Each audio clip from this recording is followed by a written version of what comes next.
Hello everyone and welcome to another review. Today I'm here to review the anime of Magic Maker.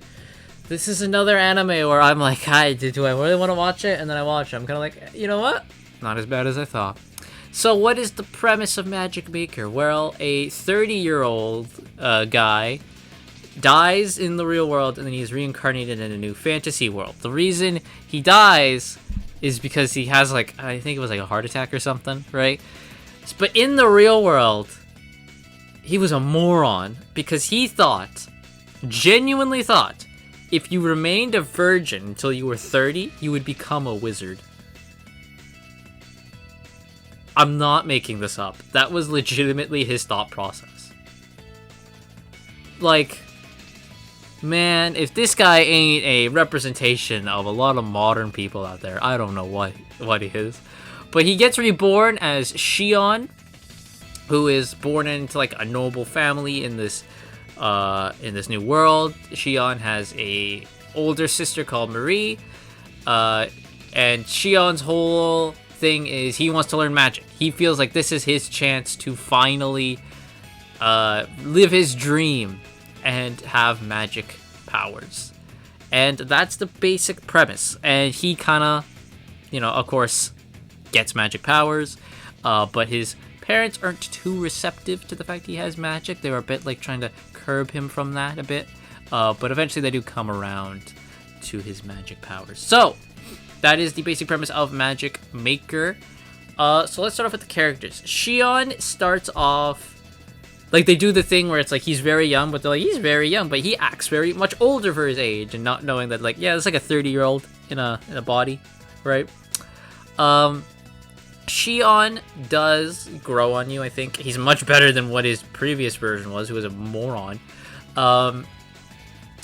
Shion is very into studying magic, learning all about magic, as I think any of us would be, to be honest. And of course, he cares about his family, his friends, all that type of stuff. He is typical good guy protagonist, Shion. His elder sister, Marie,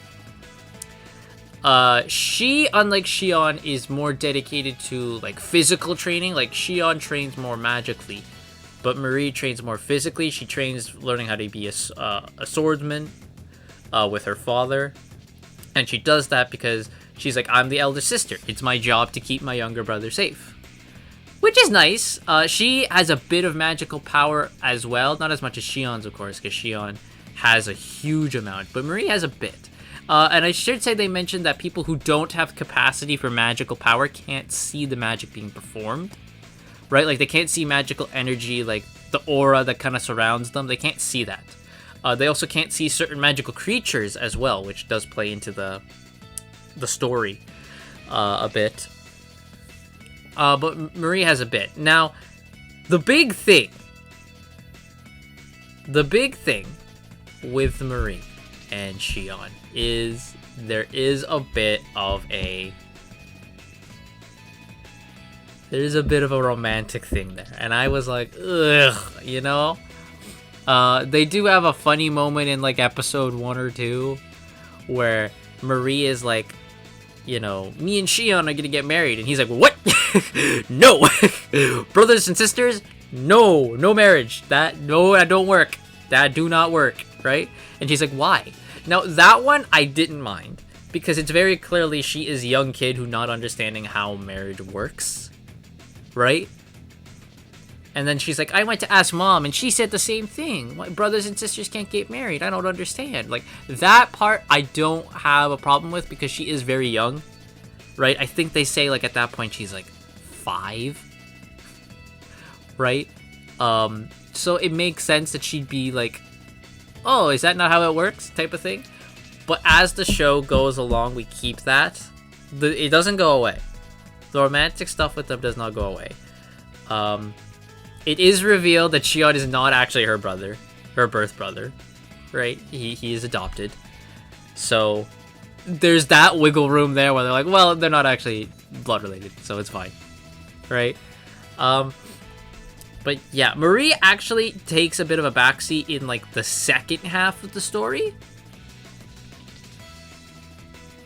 I will not say why, but she does take a backseat in the second half of the story.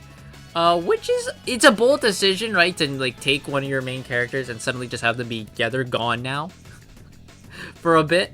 But what happens to Marie that causes her to leave is the catalyst for a lot of like the really good stuff that we get in the second half, with Shion, like really getting a handle for his magic. There's a big fight scene that's actually pretty good. It's real fun. The second half I think is really strong because that's when we start to like get into like an actual, like, we delve more into the story bit, not just Shion learning magic and all that stuff. We delve into a lot more of the story bit. We have Rose, who is Marie's best friend, and then she becomes friend to Shion. She also has a bit of capacity for magic. Rose is fine. She's just kind of a good-natured friend. Doesn't really have super much going on there. Shion's father, Gawain, he's a good dad, man. He's a real good dad. You know, he tries to dissuade Shion at first from learning magic and all that, but when he sees that his son is so passionate about this and wants to learn it, he goes, what type of parent would I be if I tried to dissuade my children from what they want? So I will help you as best as I can. And it's real nice. He like actually helps Shion with his experiments and all that. Of course, he constantly trains Marie. It's real nice to see that. And like later on in the second half, the dad is very supportive of Shion. He's just a good dad, man. He's just a good damn dad. And that's great to see, because god damn it, in modern Western media they try to make dads evil, and they're not. God damn it, dads are awesome. Dads rule. Glast, who is like a friend of their father, and he's like a blacksmith, and through him is where we get a lot more like, you know, like magical armor and stuff like that is made. Like he makes Marie her first sword, he makes Shion some magically imbued armor and stuff like that. And Glast comes off a bit as like, you know, the typical like, oh, he's gonna be like the fun uncle character, and he is, but you see stuff lit with him later that's like, oh, real good, right? There's some good people. Rafina, who she comes in later on in the show, and she kind of is she's like a noble who's been put in charge of a platoon, but it's like the weakest platoon of the army, because they kind of put her there because they're like, whatever, dude, just put her there so she doesn't cause trouble, right? They're like the lowest of the low. They take the lowest amount of missions. But of course, as per usual in stories like this, usually the lowest of the low have to then step up and save the day at the end, and they do that. And Rafina is really fun with her whole I am a warrior type thing, right? Like, I am a knight, I will not back down, I will defeat these monsters. It's really funny with Rafina. I do like it. We have Bridget, who she's like a monster expert that kind of joins them. She's like, you know, very shy and reserved until it comes to the topic of monsters. Then she's really like, they do the thing where she gets stars in her eyes and she starts like spewing a bunch of crap. She's like Shion when it comes to magic. That's how she is to monsters. And then there's Cole, who is a doctor who at first has doubts about Shion, doesn't believe it. He thinks he's just like a noble kid who's like spouting nonsense. But then as he sees what Shion does, he comes around to Shion at the end. And that is Magic Maker. I don't know if we'll get a season 2. Probably not. But it was fun. I definitely had fun with it. The second half is really good. Yeah, it was a fun show. I give it a 7 out of 10. It's nothing crazy. It's just nice, fun. I'm glad I watched it. And yeah, there we go. So that's Magic Maker. If you've seen it, let me know what you thought in the comments. And I will see you guys all next time.